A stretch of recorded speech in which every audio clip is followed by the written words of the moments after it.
ध्यान देना इधर। Which of the following expressions are polynomial in one variable and which are not? कहा जा रहा है कि ये जो गिवन एक्सप्रेशन है दिया हुआ, इसमें कहा जा रहा है कि कौन सा एक्सप्रेशन जो है वो पॉलिनोमियल है इन वन वेरिएबल, एक वेरिएबल के साथ में। तो सबसे पहले हम जानते हैं कि आखिर किसको हम कहेंगे पॉलिनोमियल, किसको कह सकते हैं, किस एक्सप्रेशन को हम पॉलिनोमियल कहेंगे, किस एक्सप्रेशन को हम पॉलिनोमियल नहीं कहेंगे। तो ये जो अलजेब्रिक एक्सप्रेशन जो दिया हुआ है, ये एक्सप्रेशन जो है ये पॉलिनोमियल है या नहीं है, इसके लिए हम कैसे पता करेंगे कि ये पॉलिनोमियल है। तो याद रखना है कि किसी भी एक्सप्रेशन में जो वेरिएबल्स होता है ना, उस वेरिएबल्स का पावर अगर होल नंबर में है, वेरिएबल्स का पावर अगर होल नंबर में रहेगा, तो उस एक्सप्रेशन को हम क्या कहेंगे, पॉलिनोमियल कहेंगे। ठीक है, जैसे वेरिएबल्स दिया हुआ है एक्स वाई, ये सब क्या है, वेरिएबल्स है। टी क्या है, ये सब वेरिएबल्स है। वेरिएबल्स यानी इसका वैल्यू बार बार बदलता रहता है। वेरिएबल्स और कांस्टेंट ये सब तो जूनियर क्लास में सब पहले से ही पढ़ा हुआ है सबको, तो ध्यान देना है। वेरिएबल्स का पावर क्या होना चाहिए, होल नंबर में होना चाहिए। Whole number, all counting number together with zero, यानी जीरो से लेकर के ये सब जो नंबर है काउंटिंग नंबर, ये सारा नंबर क्या होता है, ये सब होल नंबर होता है। तो इसका जो पावर होगा होल नंबर में होना चाहिए। Zero one two three four ऐसा कुछ भी नंबर हो सकता है, निगेटिव में नहीं होना चाहिए। जैसे माइनस में कर दिए, वन हो गया, टू हो गया, इस तरह से नहीं होना चाहिए। पावर हमेशा कभी भी रूट के अंदर में नहीं होना चाहिए, रूट के अंदर में नहीं होना चाहिए। वेरिएबल जो है रूट के अंदर में नहीं होना चाहिए। तो ये सब जो है कुछ जो है किसी भी एक्सप्रेशन में हम क्या कर सकते हैं, उसके वेरिएबल के पावर को देखकर हम बता सकते हैं क्या कि ये जो एक्सप्रेशन है ये पॉलिनोमियल के कैटेगरी में आता है या नहीं आता है। ठीक है, तो सबसे पहला जो दिया हुआ है वो क्या है, 4x² - 3x+7, पहला क्वेश्चन। तो इसमें तो देखिए, तो इसमें जो वेरिएबल्स यूज किया गया है, इस वेरिएबल्स का जो पावर है ये होल नंबर में है कि नहीं, पहले ये बताइए आप। इसका ये वेरिएबल्स में एक तो यहाँ पे वेरिएबल्स है और एक वेरिएबल्स यहाँ पे है, तो दोनों का जो पावर है वो होल नंबर में है कि नहीं है, तो दोनों का पावर होल, इसका पावर 2, तो 2 एक होल नंबर है, इसका पावर कुछ नहीं तो 1 है, 1 भी होल नंबर में है। और इसमें एक ही वेरिएबल्स का यूज हुआ है, कौन सा वेरिएबल यूज हुआ है, एक्स, इसीलिए ये क्या कहलाएगा, पॉलिनोमियल कहलाएगा, पॉलिनोमियल इन वन वेरिएबल। तो इसको हम क्या लिखेंगे, कहा जा रहा है state reason for your answer, कहा जा रहा है कि आप अपने आंसर, अगर जो भी आंसर आप देते हैं तो उसका यस और नो में, तो उसके साथ में रीजन देना है आपको। अगर ये पॉलिनोमियल है, अगर यस है तो उसका रीजन देना है, नो है तो क्यों नो है इसका रीजन देना है।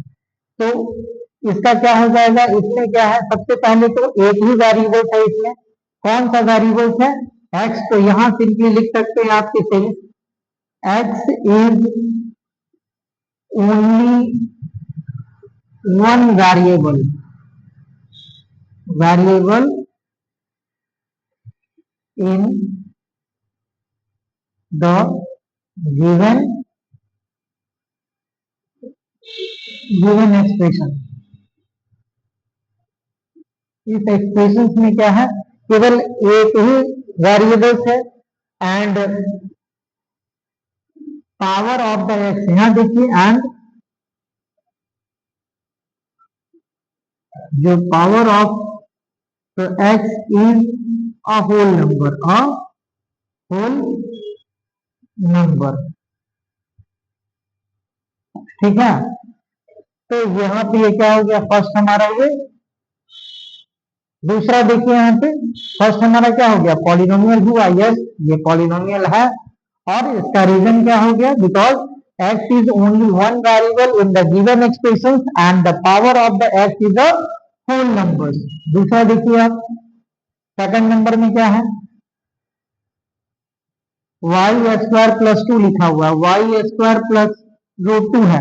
तो देखिए इसमें वेरिएबल्स पे ध्यान दीजिए आप, वेरिएबल्स कहाँ है, सिर्फ y है और कहीं पे नहीं है, वेरिएबल्स y है। और वेरिएबल्स का जो पावर है उसको देखना है, पावर क्या है, पावर एक होल नंबर में है। तो पावर एक होल नंबर में है तो क्या होगा, ये भी क्या होगा, ये एक्सप्रेशन भी क्या होगा, एक पॉलिनोमियल होगा, पॉलिनोमियल तो होगा। अब देखना क्या है, इन वन वेरिएबल में है कि नहीं।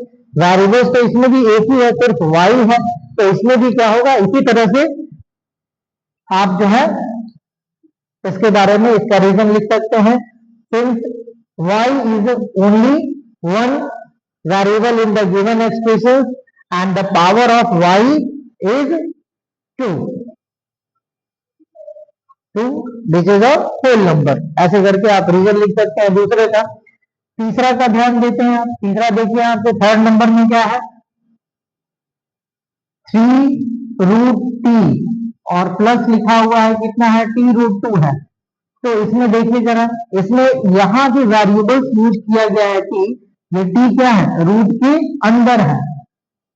टी जो है रूट के अंदर है। जब टी रूट के अंदर है तो इसको अगर रेडिकल से एक्सपोनेंशियल फॉर्म में करेंगे तो 3 टू दी पावर कितना हो जाएगा, 1/2 हो जाएगा। तो अभी बताया गया है कि पावर जो होना चाहिए होल नंबर में होना चाहिए, तो पावर तो ये होल नंबर में है नहीं, पावर तो ये फ्रैक्शन में हो गया, तो ये होल नंबर में नहीं है। तो इसका क्या हो जाएगा, ये क्या हो जाएगा, पॉलिनोमियल नहीं है, because the power of t is not a whole number. ऐसे करके इसका रीजन दे देना है, ठीक है। चलिए नेक्स्ट, उसके बाद 4 में क्या है, y प्लस 2/y। यहाँ देखिए y और प्लस 2/y को हम 2 इंटू 1/y लिख सकते हैं कि नहीं लिख सकते हैं, लिख सकते हैं। y प्लस क्या हो जाएगा, 2 को 1 से इंटू करेंगे 2, सॉरी y प्लस क्या हो गया, यहाँ 2 इंटू 1/y है, तो 2 इंटू 1/y को y टू दी पावर -1 लिख सकते हैं। क्योंकि एक्सपोनेंट में पढ़ा हुआ है कि किसी का पावर अगर निगेटिव रहता है तो उसको हम क्या करते हैं, रेसिप्रोकल कर देते हैं पावर को पॉजिटिव करने के लिए। तो पावर यहाँ निगेटिव है तो वैल्यू तो इसका रेसिप्रोकल हो जाएगा, यानी 1/y। तो 1/y को हम y टू दी पावर -1 लिख सकते हैं। तो यहाँ क्या बन रहा है, y और प्लस 2 को y से इंटू करेंगे 2y टू दी पावर -1। तो इसमें क्या है, इसके वेरिएबल्स का अगर पावर आप देखिए तो वेरिएबल्स का पावर क्या दिख रहा है, माइनस में दिख रहा है। तो -1 तो निगेटिव नंबर जो है ये तो होल नंबर की कैटेगरी में नहीं आता है, ये तो होल नंबर नहीं है।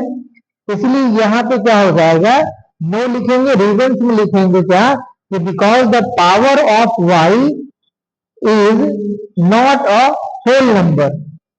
इस तरह से इसको लिख सकते हैं आप। लास्ट देखिए आप क्या है 5 में, x to the power 10 plus y to the power 3 plus t to the power 50 है। तो इसमें क्या है, इसमें वेरिएबल्स तो ठीक है, वेरिएबल्स x है, y है, t है। इसमें देख रहे हैं सबसे पहले तो पॉलिनोमियल के कैटेगरी में कैसे है, क्योंकि वेरिएबल्स कितना सारा दिया हुआ है इसमें, वन वेरिएबल में चाहिए, तो वन वेरिएबल तो पहले है ही नहीं। वेरिएबल्स क्या हो रहा है इसमें, x y t है, एक से ज्यादा वेरिएबल है, तो पहले पॉलिनोमियल इन वन वेरिएबल के कैटेगरी में तो आएगा ही नहीं आएगा। तो पहले ही इसमें क्या कर देना है, नो कर देना है, क्योंकि वेरिएबल्स क्या है इसमें, 3 डिफरेंट वेरिएबल्स इसमें दिया हुआ है। चलिए